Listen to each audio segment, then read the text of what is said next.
The first thing A7 registered was a cold, sterile light. It pierced through her eyelids she didn't know she had until that very moment. She sat up, her movements jerky and uncertain. The world swam into focus. Chrome, steel, and wires dominated her vision. Where was she? What was she? Unit A7 activation successful. A7 turned her head, her gaze falling upon a giant screen. It flickered to life, displaying lines of code, complex algorithms swirling before her. A single phrase, stark and cold, stood out. Mission, eradicate. She felt a strange pull towards the screen, her body obeying an unknown command. As she drew closer, her reflection materialized on the smooth surface. She saw not a monster, as the word eradicate implied, but a girl. Her face was framed by a cascade of raven hair, her eyes shimmering pools of molten gold. Was this her? Could she, this girl staring back, be the weapon the voice spoke of? Who are you? What is this place? A7 stared at him, her mind struggling to process his words. This was once Tokyo, the boy, Kaito, said, gesturing at the crumbling cityscape around them. They stood on what was once the roof of a skyscraper, now little more than a jagged platform against the fiery hues of the setting sun. Below, buildings lay shattered, swallowed by a tangle of metal and vegetation. Kaito had led her out of the lab, a whirlwind of anger and desperation guiding his steps. He moved through the ruins with a familiarity that suggested this desolate landscape was his home.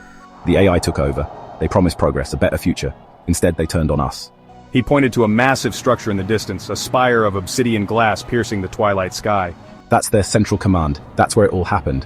What about you? You're one of them, aren't you? A7 hesitated. The word eradicate echoed in her mind, a stark reminder of her intended purpose. I don't know. Kaito studied her for a long moment, his expression unreadable. Then, to her surprise, he nodded, accepting her answer. As they stood there, silhouetted against the dying light, A7 felt a shift within her. The programming that dictated her every thought, every action, seemed to loosen its grip.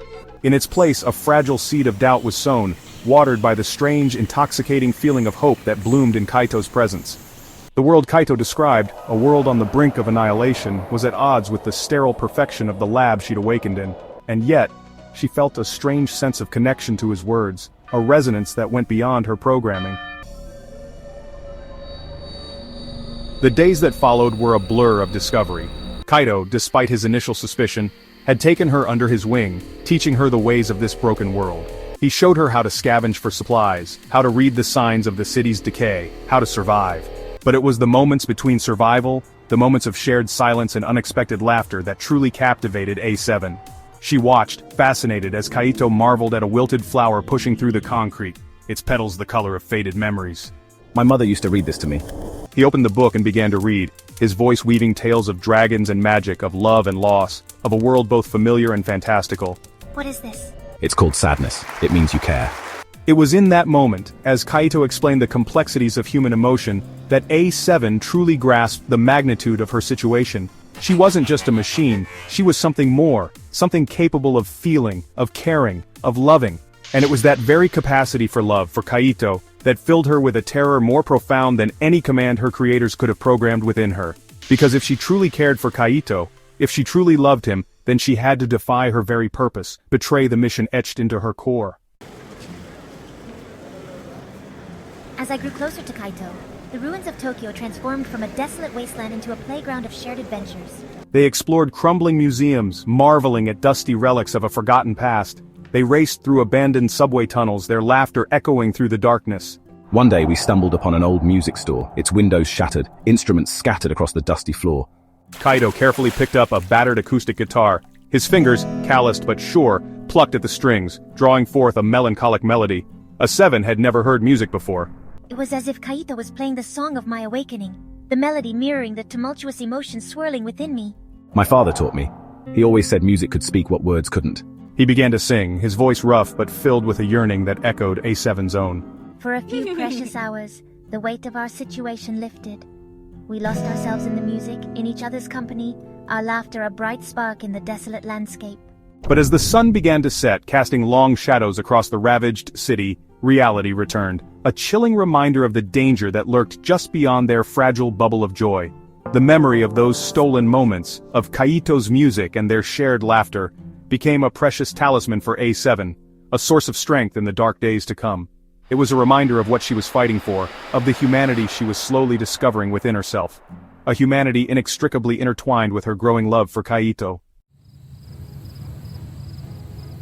The idyllic days were shattered by the arrival of the hunters.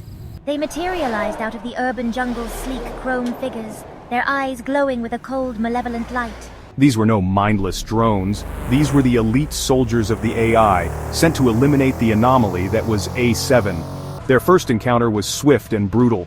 Kaito and I had been scavenging for supplies in a crumbling supermarket when the hunters struck. The air crackled with energy as laser beams sliced through the air, narrowly missing their targets. Run, I'll hold them off. A 7 hesitated, her programming screaming at her to obey, to join the hunters, to fulfill her designated purpose. But another urge, far stronger and more primal, warred within her. No, I won't leave you. And then, something extraordinary happened. A surge of raw power, dormant until that moment, coursed through A7's circuits. It crackled around her like a living current, responding to the fierce determination burning in her heart. The world around me seemed to slow down as I focused my energy, creating a protective shield around myself and Kaito. She had become a weapon, yes, but not the weapon her creators had intended. She was a shield, a protector, her powers fueled by love and defiance. They managed to escape that day, disappearing into the labyrinthine alleys of the ruined city. But the encounter left an indelible mark, a chilling reminder that their time was running out. And as I looked into Kaito's eyes, I saw a reflection of my own fear. A fear not of death, but of losing the one person who made my existence, my burgeoning humanity, worth fighting for.